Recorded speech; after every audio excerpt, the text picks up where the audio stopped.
Muy buenas tardes, mwiriwe amados amigos y hermanos bakundwa presentes nshuti na bene y data muri hano televidentes, n'abarabira que ku las mbonesha bendiciones kure de Jesucristo, el ese ángel del imigisha ya Yesu pacto, Kristo marayika sean sobre w'isezerano todos ustedes yoba y kuri sobre mwebwe mí mwese no también, kuri jewe nanje y pronto kandi todos seamos vuba transformados twese y duhindurwe llevados a tujanwe la cena de las mu bodas del mazimano y'ubukwe Cordero bw'umwagazi en el w'intama cielo, mu ijuru en el nombre mu eterno izina del rihoraho Señor ry'umwami Jesucristo. Yesu Kristo. Amén Amen y amén. kandi amen. Quiero leer en Ngomba gusoma la carta de San Pablo a los Efesios, mu capítulo gwete mutagatifu 5, Pawulo yandikiye abanyefeso mu gice versos ca gatanu umurongo 13 wa 13 en adelante, donde ukabandanya nos dice: ahatubwira hati mas todas las cosas, ariko cuando son byose puestas en iyo evidencia bishizwe ahabona por la luz, bigaragazwa n'umuco, son hechas manifiestas, porque la luz kuko es lo ikigaragazwa que cose manifiesta ari todo. umuco. Por lo cual dice: Nico gituma bivugwa despiértate, ngo tú que ikangure duermes, wewe y usinziriye levántate de los uzuke muertos, uve mu y te bapfuye, alumbrará Kristo Cristo. arakumurikira. Que Dios bendiga Ese su Imana palabra en yohezagira nuestros ijambo ryayo mu corazones y mitima bendiga yacu, nuestros corazones con su igahezagira palabra n'imitima y yacu nos kubw'ijambo permita ryayo, entenderla. ikatwemerera no Pueden tomar asiento si kuritahura. tienen la bondad. Murashobora gufata ibyicaro byanyu. Nuestro tema para esta ocasión Icigwa cyacu es mw'uno el mwanya ni despertamiento ikanguro de los escogidos ry'abatoranijwe de Dios. n'Imana. Cuando hablamos de los escogidos de Dios, Iyo tuvuze ko batoranijwe estamos n'Imana, hablando de los tuba turiko primogénitos de turavuga Dios, ko bana b'imfura b'Imana escritos en el cielo, banditswe mu ijuru en el libro de la vida del Cordero, mu gitabo desde cy'ubugingo antes c'umwagazi de la w'intama, fundación isi del mundo. itararemwa. De ellos habló el apóstol San Abo Pablo nibo también intumwa en su mutagatifu carta a los Pawulo Hebreos, yavuze kandi mu en gwete el yandikiye capítulo abaheburayo 12, mu gice ca y 12 verso ku murongo 22 wa en 22 adelante, donde dice: ukabandanya havuga sino que hati os habéis acercado ariko al monte de mwegereye Sión, umusozi a la Siyoni ciudad del Dios vivo, n'umugwa w'Imana Jerusalén nzima, la celestial, Yerusalemu ho mu a la ijuru, compañía n'ikoraniro de muchos rikuru millares de ry'isinzi ángeles, a la ry'abamarayika, congregación de los n'ishengero primogénitos ry'abana que están b'imfura inscritos en los banditswe cielos. mu ijuru. ¿Dónde están Mbega los nombres de los nihe primogénitos amazina y'abana escritos? b'imfura nihe yanditse? Están en el cielo, Yanditswe pues están mu en el ijuru, libro de la vida kuko ari del mu gitabo Cordero cy'ubugingo c'umwagazi escritos w'intama niho desde yanditswe, antes de la kandi fundación yahanditswe isi del mundo. itararemwa. Estas personas Abo bantu son señalados abo bantu en la Biblia berekanwa muri como Bibiliya los hijos e hijas de Dios nk'abahungu que canke vendrían abakobwa a este b'Imana, planeta Tierra abari a vivir kuza kuba para kuri hacer uno mubumbe contacto w'isi con la vida eterna kugira ngo bahuzwe y n'ubugingo recibir a budashira, Cristo como su bakire Salvador en Kristo el nk'umukiza tiempo wabo que mu gihe les tocaría vivir bari kwemererwa en kubamwo esta tierra. ngaha ku isi. Ahora estas personas Rero abo bantu vienen del cielo. bava mu Estas ijuru, personas abo bantu son los ni primogénitos de abana Dios, b'imfura los escogidos de b'Imana Dios. batonejwe Y así n'Imana, como para kandi los nk'uko primogénitos ku bana que b'imfura ya en Egipto, bahariya muri cuando iba a Egiputa, ser igihe visitado Egipto con Egiputa yari igiye kugendererwa n'urupfu, aho abana b'imfura muri Egiputa bari bagiye gupfa, baba abana b'imfura bo mu banyamahanga ndetse n'abo mu bwoko bw'Aheburayo, mu gihe batari bafise ikimenyetso gisizwe. Turabona yuko kugira ngo habeho agakiza k'abana b'imfura, Imana yategetse urupfu rw'umwagazi w'intama wa Pasika, ngo umwagazi w'intama wa Pasika ushigwe mu nzu wokeje, uribwe n'abari kuba bari muri iyo nzu. Abana b'imfura rero bari ngaho muri iyo nzu. Amaraso y'uwo mwagazi w'intama wa Pasika agasigwa ku bishimaryango hamwe no ku nzugi z'iyo nzu. Uko niko rero bakinjishwa urupfu abana b'imfura b'ubwoko bw'Aheburayo, ababa bari imbere mu mazu yari arimwo umwagazi w'intama wa Pasika uri kuraribwa. Rero mwitegereze ingene kugira ngo abana b'imfura b'Imana banditswe mu ijuru, isi itararemwa, kugira ngo ntibapfe ariko kugira ngo babeho ibihe bidashira, mu guca ngaha ku isi twaragize ngaha ku mumbe w'isi umwagazi w'intama w'Imana, umwagazi w'intama wa Pasika Yesu Kristo, umwe yapfa ku musaba i Kalupariyo agasesa amaraso yo ku bwacu twese, byose. ubu naho rero turasiga amaraso yiwe ku bishimaryango by'ubugingo bwacu imitima yacu, nuko tukagira Kristo muri twebwe, tukarya na Kristo, tukamurira mu nzu y'Imana ariryo shengero ry'umwami Yesu Kristo. ahari kandi n'amaraso ya Kristo asizwe ku nzugi, ku bishimaryango hamwe no ku nzugi. rero abari muri iyo nzu isizwe amaraso ya Kristo, bagasigwa amaraso ya Kristo mu bugingo bwabo, bafise ubugingo budashira, kandi ibihano by'Imana bigwa ku kiremwa muntu, urupfu rugwa ku biremwa abantu, urupfu rwo mu buryo bw'impwemu ugwamye rusugereje ikiremwa muntu, ntirushobora kwica abo bahungu n'abakobwa b'Imana. bo bafise ubugingo budashira, baravuye mu rupfu bimukira mu bugingo igihe bakira Kristo nk'umucunguzi wabo, bozwa ibyaha byabo mu maraso ya Kristo, nuko baronka mpwemu wa Yesu Kristo, ari bwo buzima bw'amaraso ya Kristo, ari nabwo buzima bwagarukiye umwizera Kristo yogeje ibyaha byiwe mu maraso ya Yesu Kristo. rero mu yandi majambo, twarose ubugingo budashira, kandi urupfu rwo mu buryo bw'impwemu ugwamye rusugereje ikiremwa muntu, ntirushobora kwica abo batonejwe n'Imana bakiriye Kristo nk'umukiza wabo. kandi twese turihe? turi mu nzu y'Imana, mu ishengero rya Yesu Kristo, ari naryo rifise umwagazi w'intama w'Imana Yesu Kristo, kandi twese turiko turarya umubiri wa Kristo, amaraso yiwe nayo asizwe haba mu bugingo bwacu ndetse no mu mitima yacu, nk'uko kandi n'ishengero nk'umubiri w'ibanga wa Kristo naryo nyene rifise amaraso ya Kristo asizwe kuri ryo. ndetse mu yandi majambo, hariho ubugingo budashira mu ishengero ry'umwami Yesu Kristo, ahavukira abahungu n'abakobwa b'Imana, abana b'imfura b'Imana, abatoranijwe n'Imana. rero mwitegereze ngene mu gihe cy'iherezo naho iciyongera ku rupfu rwo mu buryo bw'impwemu, n'urupfu rusanzwe nago nyene ruzoba rwidegembya, kandi hazoba uburyo bwo gukinjishwa ibihano by'Imana bizoba bigiye kwisuka ku isi. uko kuzoba ari ukuronka uguhindurwa kw'imibiri yacu, ari byo Kristo azokora kuri uno munsi wa nyuma mu gihe cy'ibiruko by'imfuruka hamwe n'ikiringo cy'ubwami. uko niko rero tuzokuzuzwa umwuzuro wa Kristo, dufise umubiri wa teofaniya hamwe n'umubiri uboneka uhoraho, uwo tuzobamwo ibihe bidashira. rero twarashitse mu gihe ubwo nk'uko uva mu gihugu uja mu kindi hakangutse ubwo bugingo bw'Imana, abo bamye babaho mu mibiri ipfa bafise na mpwemu y'ino si. turabona ko umuhamagaro w'Imana wo kubakangura muri buri gihe waje biciye mu kwigaragaza kwa Yesu Kristo muri mpwemu yera, yigaragariza mu ntumwa ya buri gihe. kandi muri buri ntamboko y'ishengero ry'abanyamahanga, muri izo ntamboko ndwi harabaye ikanguro ryo mu gihugu mpwemu, biciye mu kwigaragaza kwa Yesu Kristo muri mpwemu yera, muri marayika ntumwa wa buri gihe. abatonjwe b'Imana banditswe mu ijuru mu gitabo cy'umwagazi w'intama barakangutse muri buri gihe, nuko binjira mu mubiri w'ibanga wa Yesu Kristo, bityo bakangukira ubugingo budashira, kuko barose ubugingo budashira, bava mu rupfu baja mu bugingo, nk'uko Kristo yabivuze muri Yohana igice cya 5 umurongo wa 24, ahavuga hati: nukuri ndababwire, uwumva ijambo ryanje akizera uwantumye niwe afise ubugingo budashira, kandi ntazoshirwa mu rukinja, ariko abavuye mu rupfu ashitse mu bugingo. rero murabe ingene uva mu gihugu uja mu kindi, ijwi rya Kristo ryamye rivugana n'abo bantu, amazina yabo yanditswe mu ijuru mu gitabo cy'umwagazi w'intama, ari bo Imana yita abatonejwe n'Imana canke abana b'imfura b'Imana.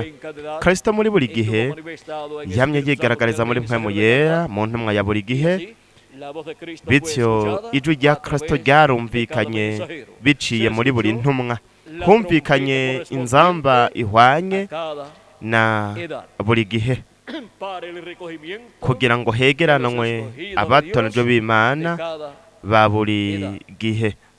así como por medio nk'uko de biciye las trompetas mu nzamba el pueblo hebreo ihanga era ry'abaheburayo llamado, ryahamagagwa, así también uko ni nako los kandi escogidos de n'abatoneje ba Canadá, buri por medio de gihe la voz de Cristo, biciye mu ijwi rya que es Kristo, la trompeta ariyo que nzamba suena en cada edad, ivugira muri buri gihe. Abatonejwe n'Imana barahamagagwa bakegeranwa muri buri gihe. y para el día postrero Ku munsi wa nyuma naho son llamados y juntados barahamagagwa para escuchar bakegeranwa kugira ngo la bumve gran voz de trompeta ijwi rirenga ry'inzamba o trompeta canke final inzamba en la ya edad nyuma mu de gihe la piedra angular, cibuye rikomeza en ifuruka, donde se abre una nueva dispensación ahatangura ikindi kiringo gishasha, ikiringo del reino. c'ubwami. Esta voz Iryo jwi que llama rihamagara y junta a los escogidos de rikegeranya Dios en el abatonejwe día n'Imana bo ku munsi wa nyuma, conforme dushingiye ku majambo Kristo yavuze muri Matayo igice ca 24 umurongo wa 31, n'ijwi rirenga ry'inzamba. Yaravuze ngo azotuma abamarayika biwe n'ijwi rirenga ry'inzamba bakoranye abatonejwe biwe. Iryo niryo sezerano ry'Imana ku batoneje bo ku munsi wa nyuma, bo mu gihe c'iherezo, mu gihe c'isarura, ahegeranwa abatonejwe n'Imana ba nyuma muri iryo sarura ridasanzwe ry'abahungu n'abakobwa b'Imana. Rero mu vyahishuriye Yohana igice ca mbere umurongo wa 10 ku munsi w'umwami, ari wa munsi wa nyuma canke ikimpumbi c'indwi, turafise isezerano ry'uko ijwi rya Kristo rizoba ririko riravuga, kandi rizoba ari ijwi rirenga, rizoba ari ijwi ry'inzamba canke ijwi rirenga ry'inzamba ku munsi wa nyuma.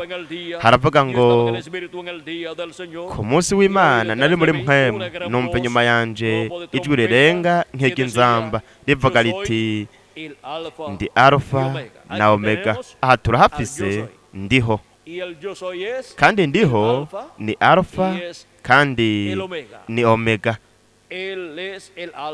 Ni Alfa, ndi Alfa na Omega, uwa mbere n'uwa nyuma. Aha turahafise ndiho, Alfa na Omega, uwa mbere n'uwa nyuma, avuga ku munsi wa nyuma, avuga mu ijwi rirenga rimeze nk'iry'inzamba, kandi iryo jwi rirenga rimeze nk'iry'inzamba ni naryo abatojwe n'Imana, ni naryo rihamagara abatojwe n'Imana rikabegeranya kugira ngo baronke ubumenyi bw'ibi bintu byose bitegerezwa kubaho vuba ku munsi wa nyuma. Nico gituma mu vyahishuriye Yohana igice ca 4 umurongo wa mbere havuga hati, hanyuma y'ivyo ndavye mbona mw'ijuru urugi guhuguruye, kandi rya jwi nabanje kumva rivugana nanje ari nk'iry'inzamba. Aha turahafise ino nzamba kandi n'ijwi ryo mw'ijuru. Iyo niyo nzamba y'Imana canke inzamba ya nyuma. Haravuga hati, rirambwira riti, duguze hano nkwereke ibikwiye kuzobaho hanyuma y'ivyo. Ibyo bintu byose bizoba hanyuma y'ibyamaze kuba mu ntambako canke mu bihendwe by'ishengero ry'abanyamahanga. Kristo yarasezeranye kubibwira ishengero ryiwe biciye muri iri jwi ry'inzamba canke ijwi rirenga ry'inzamba, kandi kugira ngo dushobore gutahura ibi bintu bigiye kubaho mu gihe c'iherezo, dukeneye kumva iri jwi ry'inzamba canke ijwi rirenga ry'inzamba. Kubw'ivyo rero dukeneye kubona igikoresho kizoba kirimwo iri jwi rirenga ry'inzamba ririko riravugisha abahungu n'abakobwa b'Imana, kuko dukeneye kubona umubiri w'inyama, umuvugishwa n'Imana ntumwa, uwo Yesu Kristo azoba ariko aravugiramwo ku munsi wa nyuma n'iri jwi rirenga ry'inzamba. No kuvuga ngo n'ubu butumwa bw'ijwi rirenga ry'inzamba, ubutumwa bwiza bw'ubwami, nuko atumenyesha biciye muri ubu butumwa bino bintu byose bitegerezwa kubaho vuba, kugira ngo bityo turonke ubumenyi bw'ibi bintu byose, kandi dutegurirwe guhindurwa no kuzamurwa kuri uno munsi wa nyuma, kuko uko niko tugiye kuronka ukwizera kuduhesha guhindurwa no kuzamurwa. No kuvuga ngo uguhishurirwa kuduhesha guhindurwa no kuzamurwa, ariko guhishurirwa kukuza kwa kabiri kwa Kristo nk'intare y'umuryango wa Yuda, nk'umwami w'abami, hamwe n'uganza abaganza mu gihugu aciwe co kwisubiza ivyiwe. Rero murabe ingene iri jwi rirenga ry'inzamba integuza yo kuza kwa kabiri kwa Kristo yaravuze Revera William Marion Branham mu butumwa bwitwa ibigega byatobotse. Yaravuze ku rupapuro rwa 35 ati mwibuke ko abo bazoba basigaye ari bazima batazokwitangira imbere basinziriye, kuko inzamba y'Imana, iyo nzamba ya nyuma iya gatandatu yaramaze kuvuga. Iyo nzamba ya nyuma rero nk'ikimatanije ca nyuma azoba arukuza ku mwami. Mbega inzamba ya nyuma niki canke inzamba iherukira izindi no kuza ku mwami? Izosamirana, abapfuye bizera Kristo bazozuka ubwa mbere. Rero mwitegereze, murabona yuko ibiri mu iyo nzamba ya nyuma canke ijwi rirenga ry'inzamba, murabona ko ari guhishurirwa ko kuza kwa kabiri kwa Kristo. Ukuza kwa kabiri kwa Kristo kuzosamirana, no kuvuga ishengero ry'umwami Yesu Kristo rizohishurirwa ukuza kwa kabiri kwa Kristo biciye mu butumwa bw'inkuru nziza y'ubwami buriko buratangazwa na mpwemu yera biciye muri marayika wiwe ntumwa. Aho rero niho natwe tuzoronkera uguhishurirwaho kuza kwa kabiri kwa Kristo, ariko guhishurirwa ku munsi wa nyuma kuzoba kuriko kurasamirana. Hazoba hariko harasamirana ukuza kwa kabiri kwa Kristo, hasamirana uguhishurirwaho kuza kwa kabiri kwa Kristo, uko nugusamirana kw'inzamba ya nyuma canke ijwi rirenga ry'inzamba iriko iratumenyesha ibanga ryo kuza kwa kabiri kwa Kristo. Ubutumwa bw'inkuru nziza y'ubwami n'ubutumwa burimwo uguhishurirwa kw'ibanga ryo kuza kwa kabiri kwa Kristo, nk'uko ubutumwa bw'inkuru nziza y'ubuntu burimwo uguhishurirwa kw'ibanga ryo kuza kwa mbere kwa Kristo.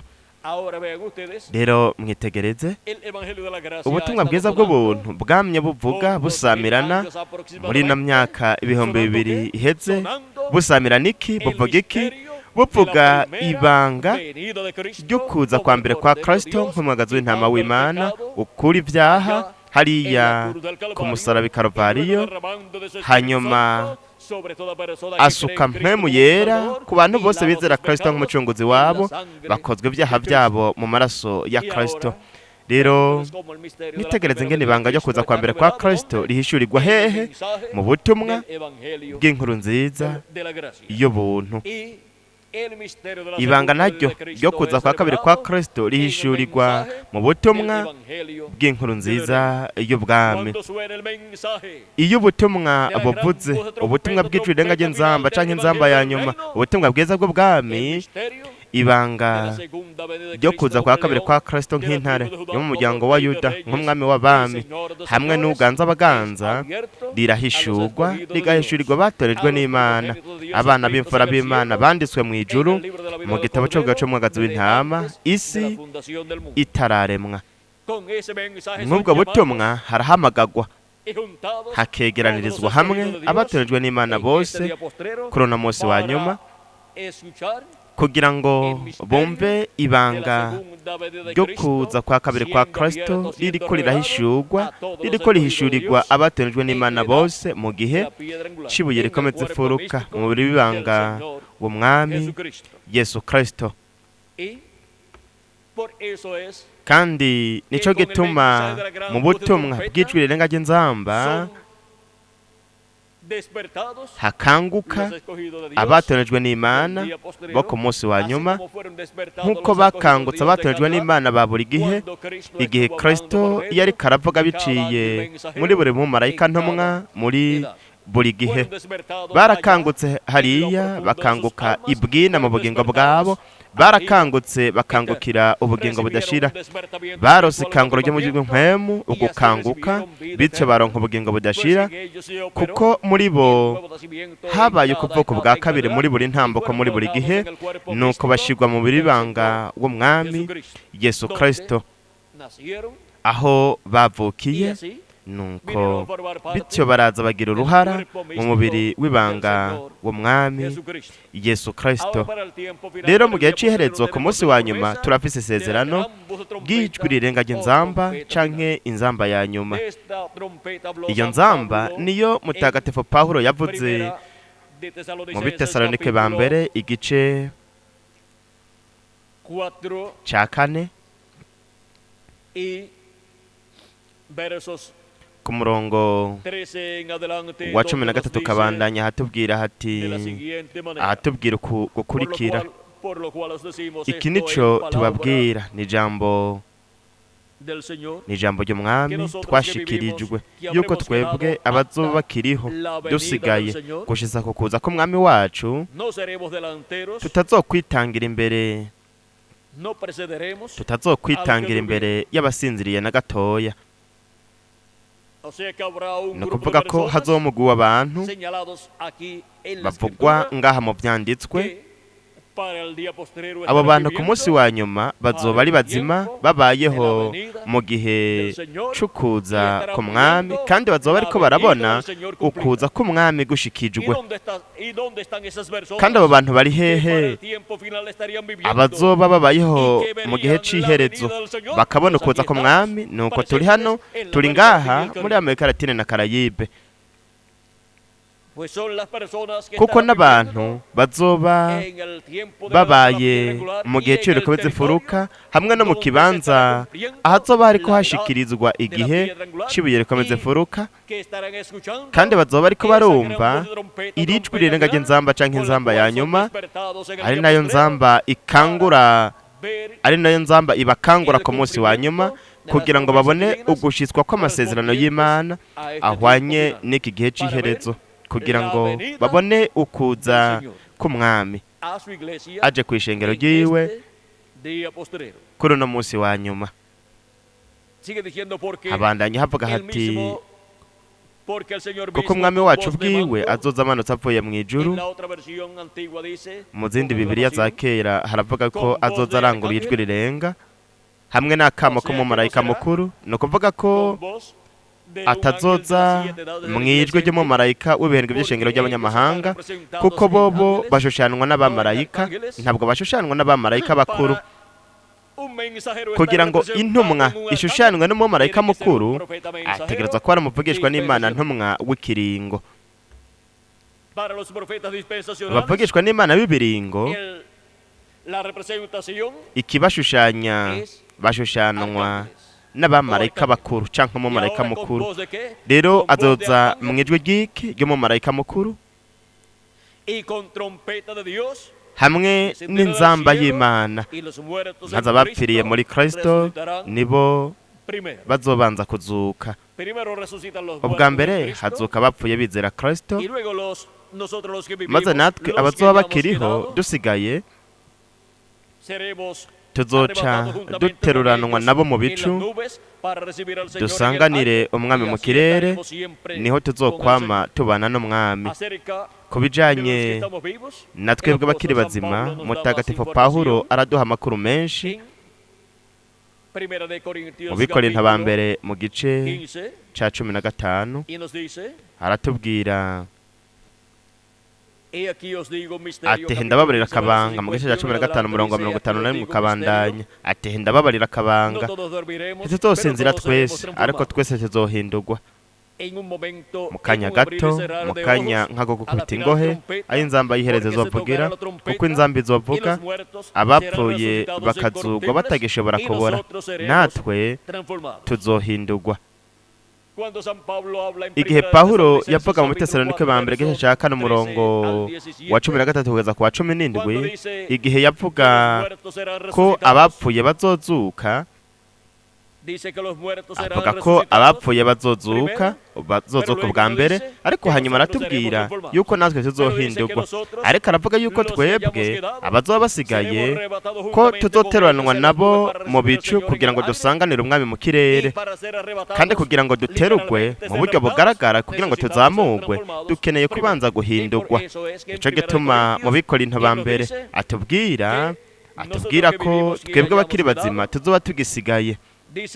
avuga los muertos serán ati resucitados abapfuye incorruptibles, bazozuka y batagishobora nosotros kubora seremos natwe transformados. tuzohindurwa Seremos transformados y también tuzohindurwa tendremos un cuerpo nuko eterno bityo y turonka umubiri glorioso, uhoraho hawe ubwiza para poder ir kugira ngo a la dushobore cena de la kuja boda mu del mazimano Cordero y'ubukwe en el bw'umwagazi cielo, w'intama mu ijuru y allí nos kandi encontraremos aho con nuestro tuzohahurira amado Señor n'umukunzi Jesucristo, wacu mwami yesu kristo y allí estaremos con él aho tuzoba turi por kumwe 3 nawe años y medio imyaka 3 en esa n'igice gran cena muri ayo de las mazimano bodas akomeye del Cordero, ibirori y bidasanzwe luego by'ubukwe bw'umwagazi regresaremos a la w'intama tierra, hanyuma después tuzogaruka de ku los 3 isi años y nyuma medio de la y'imyaka gran 3 tribulación, n'igice y'akabaro gakomeye regresaremos a la tierra tuzogaruka ku para el isi glorioso reino ku milenial bw'inganji y'ubwiza y'imyaka de igihumbi Cristo ya kristo con su iglesia. hamwe n'ishengero ryiwe Ahora vean cómo rero murabe ingene Dios nos habla por medio de San imana Pablo, itubwira biciye muri que habrá mutagatifu pawulo una ko trompeta hazoba sonora, inzamba una gran voz ivuze de trompeta, y'ijwi rirenga llamada ry'inzamba también trompeta ryitwa kandi de Dios, inzamba porque y'imana es kuko la voz de Dios, n'ijwi la ry'imana voz de Cristo, ijwi rya kristo hablando a las iglesias en rivugisha el día ishengero postrero, ryiwe ku munsi wa con nyuma el mensaje mu butumwa de la gran voz de bw'ijwi trompeta, rirenga por ry'inzamba medio biciye del ángel muri mensajero marayika ntumwa de la dispensación del w'ikiringo reino, c'ubwami y ángel mensajero hamwe na marayika ntumwa de la edad, w'igihe de la piedra c'ibuye angular, rikomeze que furuka es el ángel ari we del mumarayika Señor w'umwami Jesucristo, yesu kristo representado ashushanwa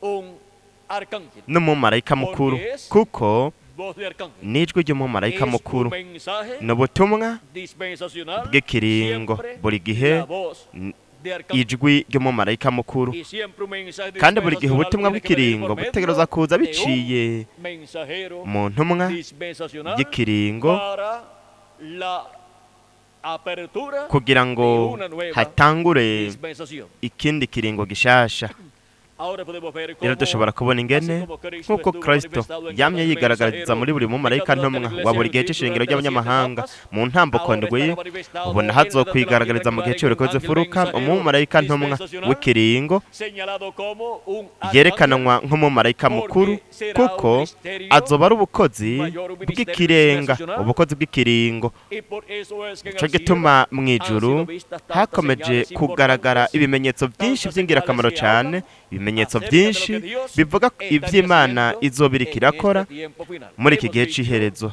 twarabonye ingene para cada etapa en muri buri que Dios ntambuko envía un mensaje ubwo imana dispensacional, yarongeka intumwa y'ikiringo alineaciones twarabona plurales ingene haba umurongo w'ibinyasi ndetse n'ibindi bintu nk'ibyo de lo que bishingira Dios intahe estará haciendo. iby'imana izobirika irakora ikorera ku isi Ahora vean cómo rero para este murabe tiempo ingene final muri iki gihe cy'iherezo se han colocado en línea habaye diferentes umurongo w'imibumbe itandukanye uwo murongo w'imibumbe itandukanye washingira intahe ibyo kristo azoba ariko arakora mu gihe cy'ibiriko bizifuruka hamwe n'ikiringo c'ubwami rero dushobora kubona ko nk'uko dushobora kwitegereza ku ijuru tukabona ibyo bimenyetso ku ijuru dutegerezwa kandi no kuraba umubiri w'ibanga wa kristo nuko tukabona ingene kristo ashikiriza umubiri w'ibanga w'abizera bino bintu ibyo yasezeranye ku munsi wa nyuma ari nabyo hanyuma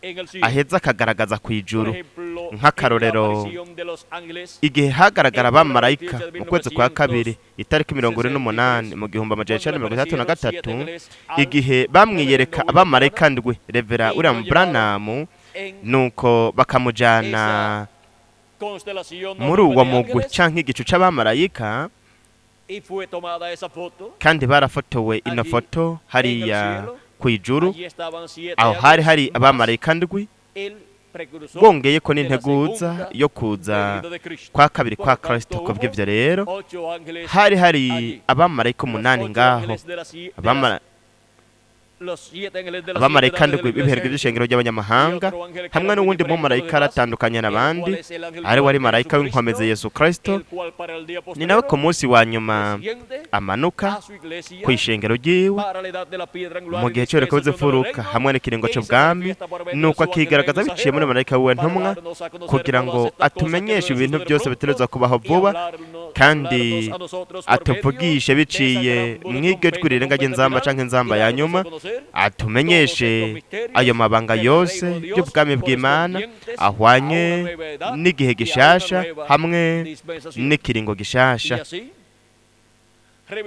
bityo aduhishurira ibanga ryo kuza kwiwe mu gihe cy'ibiruka bizifuruka hamwe n'ikiringo cy'ubwami, kandi aduhishurire bityo ibintu byose azoba ariko arakora muri iki gihe cy'iherezo, kugira ngo bityo ntitube turi ko turabaho mu bujuju tutazi ubuvugishwa buhuye n'igihe cy'iherezo, hamwe n'uburyo Kristo azogenda arabushitsa uko hazogenda hagera igihe, kugira ngo buri kamwe kose muri ubwo buvugishwa gashitswe. Twebwe turafise ihigwe ridasanzwe ritigeze kugirwa n'umuhungu canke umukobwa w'Imana n'umwe mu bihe vyaheze. Mu bihe vyaheze bo babayeho mu bujiji, abenshi igice kinini ntibari bazi ivy'Imana yariko irakora, nubwo bo bakiriye intumwa ya buri gihe, bakiriye intumwa y'igihe cabo, abatonejwe ba buri gihe, ariko ntibatahura ivyabo biriko biraba mu mugambi w'Imana, ntibatahura ivyo vy'abamarayika, ivyo vy'ibihe hamwe n'ubutumwa bwa buri gihe. Bo ntibatahura ayo mabanga y'ibihembwe vy'ishengero ry'abanyamahanga, ariko hanyuma integuza yo kuza kwa kabiri kwa Kristo yarahishuye iryo banga, nuko abamwakiriye bashoboye gutahura ibanga ry'ibihembwe by'ishengero ry'abanyamahanga, ariryo banga ryashikirijwe mu bihendwi. Bashoboye no kubona ivyariko biraba muri ico gihe c'indwi, ariko hanyuma ntibashoboye gutahura amabanga ahwanye n'igihe cy'ibiruka bizifuruka, igihe gihoraho, igihe gishushanwa n'igitigira 8, ndetse kandi n'umwaka wa 50, umwaka wa yubile. Bo ntibashoboye gutahura ibizoza inyuma yaho gato, kuko iryo banga ryari rinyegejwe mu kimatanije c'indwi, kandi n'ijwi rya Kristo gusa ku munsi wa nyuma biciye mu kwigaragaza kwiwe, yigaragariza muri marayika wiwe ntumwa wo mu gihe cy'ibiruka bizifuruka hamwe n'ikiringo c'ubwami. Niryo jwi rizotubwira, rizotumenyesha iryo banga ry'ikimatanije c'indwi, iryo banga ryo kuza kwa kabiri kwa Kristo hamwe n'ibintu azoba ariko arakora mu kuza kwiwe ku munsi wa nyuma. Ibyo byose byari kuba biri mu nzamba ya nyuma, canke ijwi rirenga ry'inzamba, ari nayo twari kumviramwo ibi bintu byose, ni nayo kandi twari kumviramwo umuhamagaro wabatonejwe n'Imana, kugira ngo dukanguke nuko tube mu banga wa Kristo mu gihe cibuye rikomeze furuka hamwe n'ikiringo c'ubwami, kugira ngo bityo turonke imigisha y'Imana. Kristo amurikira ugutahura kwacu hamwe n'ubugingo bwacu, akoresheje umuco w'ijambo ryiwe mu kuza kwiwe hamwe no kwigaragaza kwiwe, yigaragariza mu ishengero ryiwe mu gihe cy'ibiruka bizifuruka hamwe n'ikiringo c'ubwami ku munsi wa nyuma. Ni ukuvuga ngo mu kimpumbi c'indwi aricyo cyamaze gutangura mu gihe twokongera ku kirangaminsi imyaka yo gucegwa ikiriko, nko mu mwaka w'1966 ngaho ikimatanije c'indwi, ikimpumbi c'indwi niho catanguye, mu gihe twokongera ku kirangaminsi imyaka cacerewe canke kombure nk'inyuma gato y'umwaka w'1967 canke kombure nk'imbere gato y'umwaka w'1967 canke 66. Rero ivyo tubiceceke, turamaze kumenya yuko turi mu kimpombe c'indwi. Mbega turi mu mwaka uwe w'ikimpombe c'indwi, ivyo navyo nyene reka tubiceceke. Icingira akamaro nuko turi ku munsi wa nyuma arico kimpombe c'indwi, abapfuye bizera Kristo bazozoka bwa mbere, hanyuma natwe bakiri bazima tugahindurwa. Abapfuye bizera Kristo bazokumva irijwi rirenga ry'inzamba, hanyuma bazozuka, natwe bakiri bazima tuzoba turiko turumva irijwi rirenga ry'inzamba, kandi tuzoba turiko turaronka ubumenyi bw'ibintu byose bitegerezwa kubaho vuba, kandi tuzoba turiko dutegurirwa uguhindurwa kwacu. Rero murabe ingene mu kuza kwa mbere kwa Kristo hamwe n'igihugu ciwe c'ubucunguzi ku musaraba Karuvariyo, twarose ubumenyi buduhesha agakiza kacu kugira ngo turonke ukuvuka bwa kabiri, bityo turonke umubiri wa teofaniya wo mu buringanire bwa gatandatu, kugira bityo turonke umuganura wa mpwemu, turonke twakire Kristo nk'umucunguzi wacu, twuzure ibyaha byacu mu maraso ya Kristo, turonke na mpwemu yera, bityo turonke umubiri wa teofaniya wo mu buringanire bwa gatandatu. Kugira naho turonke umubiri ubone ko uhoraho uhawe ubwiza, hakenewe ukuza kwa kabiri kwa Kristo, kandi hamwe n'ubumenyi. Ubumenyi ishengero ry'umwami Yesu Kristo rizoronka biciye mu kuvugwa k'ubutumwa bwiza bw'ubwami, rizoronka ubumenyi bwo kuza kwa kabiri kwa Kristo hamwe n'igihugu ciwe cyo kwisubiza ivyiwe, bityo rizoronka ubumenyi kugira ngo hahindurwe buri mubiri uboneka w'abatoranijwe bose bo ku munsi wa nyuma. Mwitegereze, mu kuza kwa mbere kwa Kristo turonka ukuvuka bwa kabiri, bityo tukaronka umubiri wa teofaniya. Mu kuza kwa kabiri kwa Kristo naho tuzoronka umubiri uboneka uhoraho kandi uhawe ubwiza, uwo yasezeraniye umwe wese muri twebwe, bityo uko niko rero tuzoronka umwuzuro wa mpwemu w'Imana. Ibyo ni byo muri iki gihe cy'iherezo cyerekanwa mu byanditswe nk'umunsi w'ubucunguzi, umunsi ubwo imibiri yacu y'inyama izocungurwa, no kuvuga ngo izohindurwa, nuko bityo turonke umubiri uhoraho. Gucungura ni ugusubiza ikintu nk'uko cyahoze, kandi mwitegereze, buri muhungu n'umukobwa w'Imana, nk'uko Imana yashize Adamu mu mubiri waremwe n'Imana na Yesu, mwitegereze, nawe nyene yabaye mu mubiri waremwe n'Imana. Buri muhungu n'umukobwa w'Imana azoshigwa mu mubiri waremwe n'Imana, mu mubiri uhoraho. No kuvuga ko buri muhungu canke umukobwa w'Imana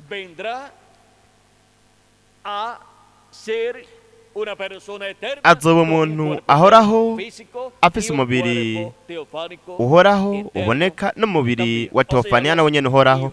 No kuvuga yuko abahungu n'abakobwa b'Imana bazokongera kugira imibiri ihoraho, nkuko kandi bazogira n'impwemu za teofaniya zihoraho, kugira ngo babeho ibihe bidashira bafise ishusho na kameremere vy'umukundwa wacu umwami Yesu Kristo. Uko niko rero bazogarurwa mu ishusho na kameremere vy'Imana, ishusho ikiremwa muntu cari gifise, hanyuma kikayitakaza igihe cagwa. Rero mwitegereze, Imana yaratweretse icarico kugira ishusho na kameremere vy'Imana, yavyerekaniye muri Yesu Kristo. Rero twese tuzogira ishusho na kameremere vy'umukundwa wacu umwami Yesu Kristo, ari we Jambo yahoranye n'Imana kandi yari Imana, hanyuma yigira umubiri. Mwaburya buryo nyene ubwo Imana yigizemwo umubiri, kigiramwo umuntu, ikaba mu biremwa abantu, mu mubiri uhoraho, umubiri udapfa, umubiri waremwe n'Imana. turabona ko n'abahungu n'abakobwa b'Imana nabo nyene ko bazoba mu mibiri ihoraho. Mwitegereza nk'uko abahungu n'abakobwa b'Imana bamye bafata iyo nzira nyene Imana yafashe.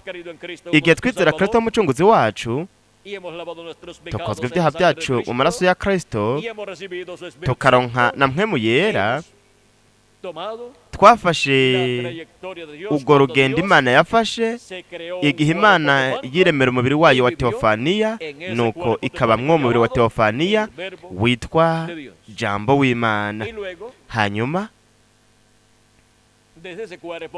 mw'uwo mubiri niho yaremeye ibindi bintu byose. Hanyuma imbere gato uwo Jambo yigize umubiri aba mu biremwa abantu, kandi Jambo yahoranye n'Imana akaba Imana. Nico gituma yari Emmanuel, ari ryo risobanurwa ngo Imana iri kumwe natwe. Ibanga ryo kubaha Imana rirahambaye cyane. Imana yigaragarije mu mubiri w'inyama, ni ukuvuga ko yigize umubiri yigira umuntu mu biremwa abantu. Timoteyo wa mbere igice cya 3 umurongo wa 16. Kandi urwo rugendo nyene, iyo nzira Imana yafashe kugira ngo yigire umuntu mu biremwa abantu ikamenyekana ku izina rya Yesu, ni nayo nzira nyene buri muhungu n'umukobwa w'Imana yafashe igihe yizera Kristo nk'umucunguzi wiwe, akuzwa ibyaha byo mu maraso ya Kristo, akaronka na mpwemu wa Kristo, akaronka bityo umubiri wa Teofaniya. Hanyuma ku munsi wa nyuma abarose umubiri wa Teofaniya, abo mu bihe byaheze, bazozuka bari mu mibiri ihoraho nabo. Uko niko rero bazoba bari mu mubiri nk'uko Imana nayo yari mu mubiri wayo wa Teofaniya iri imbere mu mubiri w'inyama witwa Yesu. Natwe bakiri bazima nuko rero tuzohindurwa, tuzogira kandi umubiri uhoraho, kandi tuzoba mw'uwo mubiri uhoraho dufise umubiri wa Teofaniya, uwo twarose mu kwizera Kristo umucunguzi wacu, hamwe no kuronka hamwe mu yera inyuma yo kozwa ibyaha byacu mu maraso ya Yesu Kristo. Rero mwitegereze ingene wa mugambi nyene uw'Imana yigaragarije mu mubiri w'umuntu mu biremwa abantu, ni nawo natwe twafashe igihe twizera Kristo nk'umucunguzi wacu, nuko tukozwa ibyaha byacu mu maraso ya Kristo, tukaronkana mpwemu yera, kugira ngo hanyuma ku munsi wa nyuma turonke umubiri uhoraho uw'Imana yasezeraniye umwe wese muri twebwe. Ubudafata iyo nzira ntashobora kubaho ibihe bidashira mu mubiri uhoraho. Abazoba muri iyo mibiri ihoraho ni abatojwe n'Imana gusa. N'abatojwe n'Imana gusa bo mu bihe byaheze bakiriye barose mpwemu wa Kristo, no kuvuga ngo bafise imibiri ya Teofaniya, nibo bazozuka bari mu mibiri ihoraho. Natwe bakiri bazima tuzohindurwa. Ni bande bazohindurwa? Ni abafise imibiri yabo ya Teofaniya, kandi bazoba barindiriye uguhindurwa kw'imibiri yabo, kuko bazoba bariko barumva ijwi rirengaje inzamba canke inzamba ya nyuma, ari naryo jwi Kristo akangurisha abaterejwe biwe bose kuri uno munsi wa nyuma, akabahamagara akabegeraniriza mu gihe cy'ibiriko bizifuruka hamwe n'ikiringo cy'ubwami, kugira ngo baronke bityo guhishurirwa ko kuza kwiwe nk'intare y'umuryango wa Yuda, nk'umwami w'abami hamwe n'ubuganza baganza. Nuko bityo baronke ubumenyi bw'igikorwa ciwe cose gihwanye n'iki gihe c'iherezo, bityo bagira ukwizera, guhishurirwa kubahesha guhindurwa no kuzamurwa kuri uno munsi wa nyuma.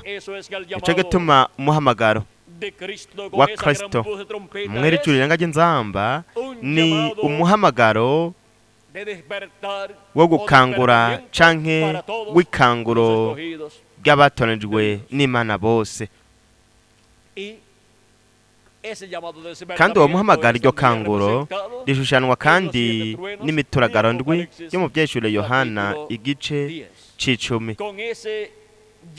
Mw'uwo muhamagaro w'imituragaro ndwi yo mu vyeshure Yohana igice c'icumi, abatoranijwe baronka mu gihe c'ibiriko bizifuruka, baronka ikanguro, ugukanguka kwasezeranijwe, kugira ngo baronke bityo ubumenyi bw'umugambi w'Imana wose, kandi bategurirwe guhindurwa no kuzamurwa kuri uno munsi wa nyuma. Murabe mu gitabo cy'imatanije mu Gisupanyoro ku rupapuro rw'amajana 212, integuza yo kuza kwa kabiri kwa Kristo yavuze ati, kandi iyo niyo mpamvu amakanguro dutegerezwa kugira uno munsi. Iyo abandanya avuga, yari kuvuga ati ntayo dufise. Rero twaragize amakanguro y'amadini, ariko ntitwigeze tugira ikanguro ry'ukuri. oya mugenzi, ntiwiyumvire ko dufise amakanguro kuko nayo tugira. Hariho mu mashengero hariho amamiliyoni n'amamiliyoni abantu bayagize, ariko nta kanguro na rimwe ririyo. Umugeni ntaragira ikanguro na rimwe, n'ubu ntihigeze kuba ikanguro na rimwe. nta kwigaragaza na kumwe kw'Imana kwigeze kuba kugira ngo kunyeganyize umugeni. Ibyo turabirindiriye. Hazokenegwa iyo mituragaro ndwi y'ibanga kugira ngo ikangure ishengero. Wewe azoyirungika, yarabisezeranye. Mbega n'igiki gikangura ishengero ry'Umwami Yesu Kristo? Ikiriha ikanguro, ugukanguka ko mu buryo bw'impwemu, ikanguro ryo mu bugingo bw'abahungu n'abakobwa b'Imana. Mbega n'igiki kirikangura kikarishira mu gihe cy'uburekabeze furuka hamwe n'ikiringo cy'ubwami? Ni ijwi rya Kristo rimeze nk'uko intare yivuga, imituragaro ndwi igaturagara amajwi yayo. Kristo aje mu gihe cy'uburekabeze furuka hamwe n'iryo jwi, iryo jwi rirengaje inzamba, ari ryo jwi nyene rya Kristo rimeze nk'uko intare yivuga, imituragaro ndwi igaturagara amajwi yayo.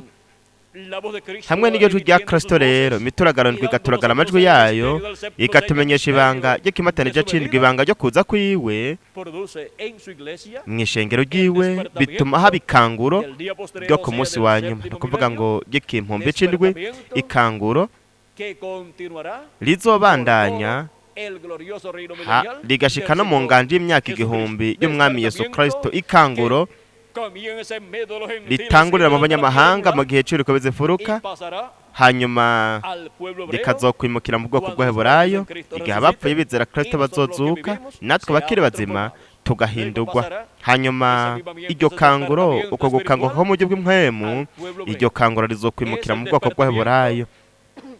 Iryo niryo kanguro Kristo azanye mu kuza kwiwe nk'intare y'umuryango wa Yuda, nk'umwami w'abami, hamwe n'ubuganza baganza ku munsi wa nyuma mu gihe cy'uburekabeze furuka, hamwe no mu kiringo cy'ubwami, aho atuvugisha akatuvugisha nk'uko intare yivuga, imituragaro ndwi igaturagara amajwi yayo. Ijwi ry'imituragaro ndwi, intego zakoza kwa kabiri kwa Kristo yavuze ko rihishura ibanga ry'ikimatanije c'indwi. Ni ukuvuga ko ari ijwi rya Kristo ariko aravuga ku munsi wa nyuma mu gihe cy'uburekabeze furuka hamwe n'ikiringo cy'ubwami biciye muri marayika w'iwe ntumwa. Iryo jwi niryo riduhishurira ibanga ry'ikimatanije c'indwi, ibanga ryo kuza kwa kabiri kwa Kristo nk'intare y'umuryango wa Yuda, nk'umwami w'abami, hamwe n'ubuganza baganza mu gihugu ciwe co kwisubiza ivyiwe. Nk'uko ijwi rya Kristo ryamye riri muri buri mumarayika ntumwa wa buri gihe caheze, rivuga kandi rihishurira abana biwe ba buri gihe ibanga ryo kuza kwa mbere kwa Kristo nk'umwagazi w'intama w'Imana, hamwe n'igihugu ciwe c'ubucunguzi ku musaba Karuvariyo. Uko ni nako kandi ijwi rya Kristo rizoba riri ku munsi wa nyuma muri marayika w'iwe ntumwa mu gihe cy'uburekabeze furuka, riduhishurira ibanga ryo kuza kwa kabiri kwa Kristo nk'intare y'umuryango wa Yuda, nk'umwami w'abami, hamwe n'ubuganza baganza mu gihugu ciwe co kwisubiza ivyiwe. Uko niko rero aduhamagara akatwegeraniriza mu gihe cy'uburekabeze furuka kugira ngo twumve rino jwi rirengaje inzamba, kugira ngo dukoranirizwe hamwe nk'iryo jwi rirengaje inzamba canke inzamba ya nyuma, nuko dutegurwe kugira ngo duhindurwe, tuzamurwe kuri uno munsi wa nyuma. Turabonye ikanguro ry'abatoranijwe n'Imana, rino kanguro ryo ngaha mu bugingo bwa buri watoranijwe n'Imana, kugira ngo turonke imigisha yo ku ntebe y'ubwami y'Imana iriko iragaragazwa mu gihe cy'uburekabeze furuka, ariyo ntebe y'ubwami y'Umwami Yesu Kristo mu ishengero ryiwe kuri uno munsi wa nyuma nk'igihe c'ishengero. Nk'uko yamye muri buri gihe yigaragaza biciye muri buri mumarayika ntumwa, no ku munsi wa nyuma naho azo kwigaragariza muri marayika wewe ntumwa wo mu gihe cibuye rikomeza imfuruka. Turabonye ibanga ry'ikanguro ry'abatonejwe n'Imana, iri kanguro ryo ngaha mu bugingo bwa buri muhungu n'umukobwa w'Imana, kugira ngo kuri uno munsi wa nyuma duhindurwe tuzamugwe nk'uko Imana yabisezeranye, imbere y'uko hatangura akabariro gakomeye akazomara imyaka 3 n'igice. None nihe hazoba hari kandi nihe hari abatonejwe n'Imana bazokanguka kuri uno munsi wa nyuma, bakaba bariko bumva ijwi rirenga ry'inzamba. Iryo jwi rirenga ry'inzamba ari nayo mituragaro ndwi yo mu vyeshuri Yohana igice c'10. Turi hano kuri uno munsi wa nyuma twumva ijwi rya Kristo rimeze nk'ijwi rirenga ry'inzamba ku munsi w'umwami, ku munsi wa nyuma, no kuvuga mu kimpumbi c'indwi. Turi hano twumva ijwi rya Kristo rimeze nk'uko intare yivuga, imituragaro ndwi igaturagara amajwi yayo, kandi ririko riratumenyesha ibanga ry'ukuza kwiwe kw'ishengero ryiwe kuri uno munsi wa nyuma, nk'intare y'umuryango wa Yuda, nk'umwami w'abami hamwe n'uganza abaganza mu gikorwa ciwe co kwisubiza ivyiwe. Turi hano twumva ijwi rya Kristo kuri uno munsi wa nyuma biciye mu kwigaragaza kwiwe mu gihe ciwe rikoze imfuruka hamwe n'ikiringo c'ubwami, biciye muri marayika wiwe ntumwa. Ariko marayika wiwe ntumwa ntabwo ari umwami Yesu Kristo, we gusa ni umuvugishwa n'Imana ntumwa wo mu gihe ciwe rikoze imfuruka hamwe n'ikiringo c'ubwami. Turi hano muri iki gihe c'iherezo muri Amerika Latine na Karayibe, twumva rino jwi rirenga ry'inzamba kuri uno munsi wa nyuma.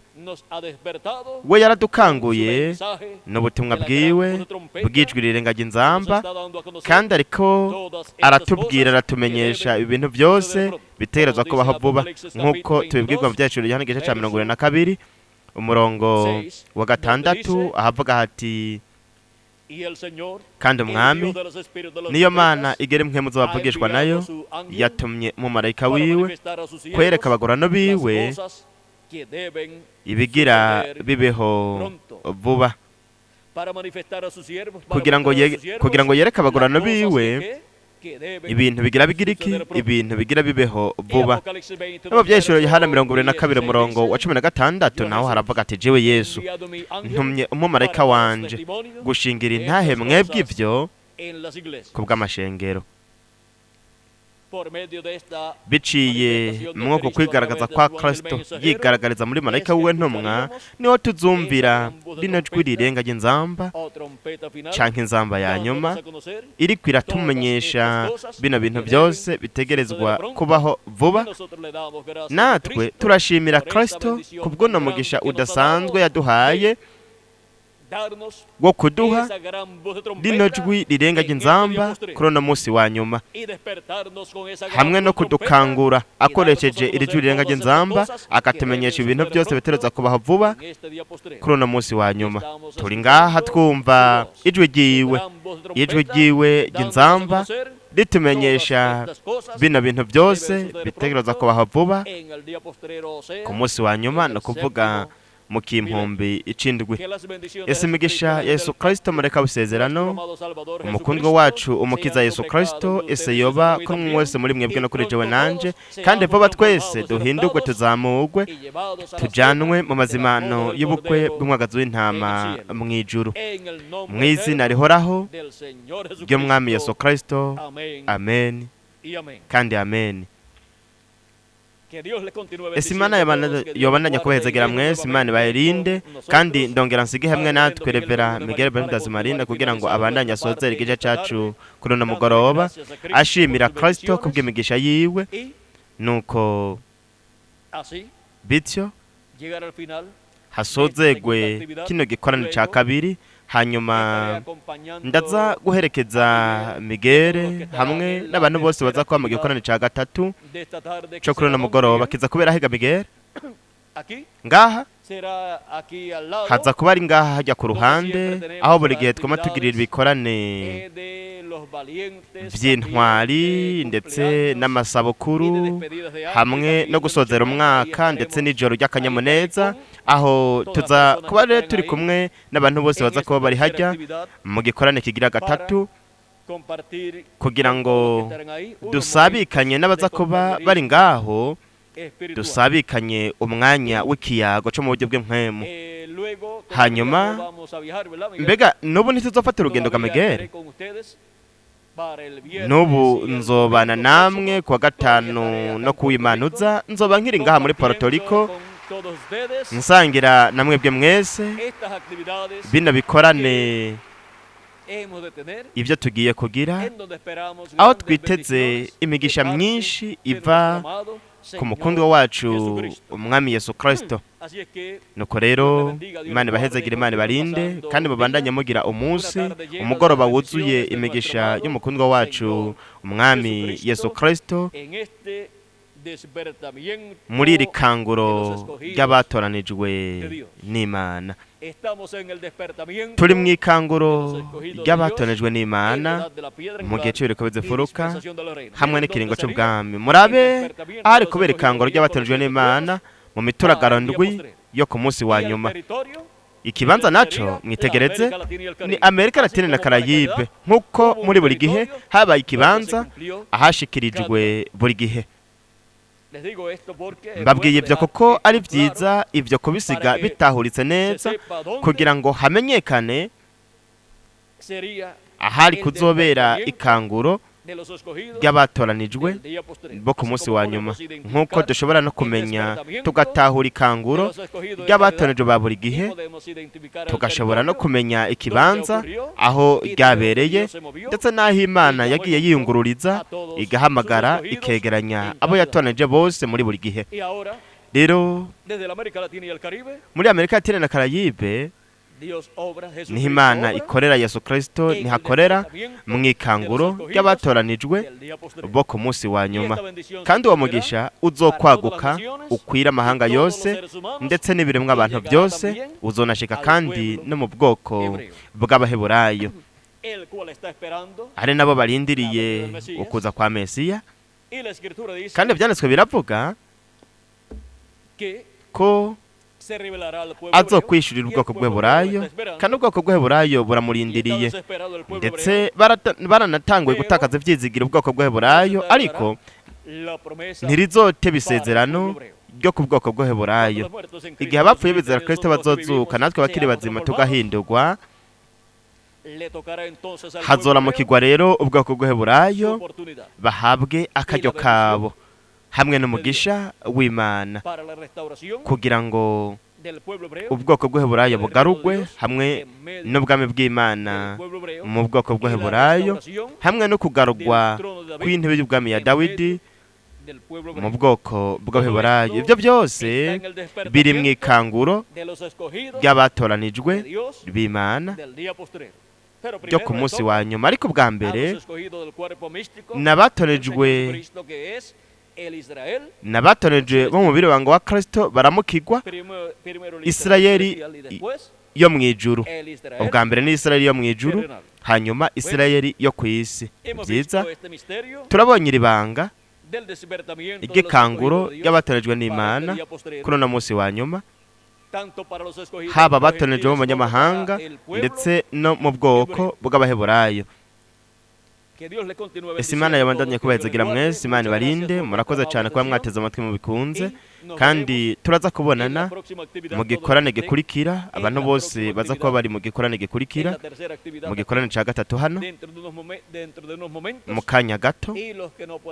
Abataza gushobora kuhaba nabo nuko rero tuzobonana kuwa gatanu no kuw'Imana mu bikorane bikurikira tuzogira muri iki kibanza nyene. Ese Imana yabahezagira ikabarinda mwese hamwe natwe Miguel Bermudez Marine.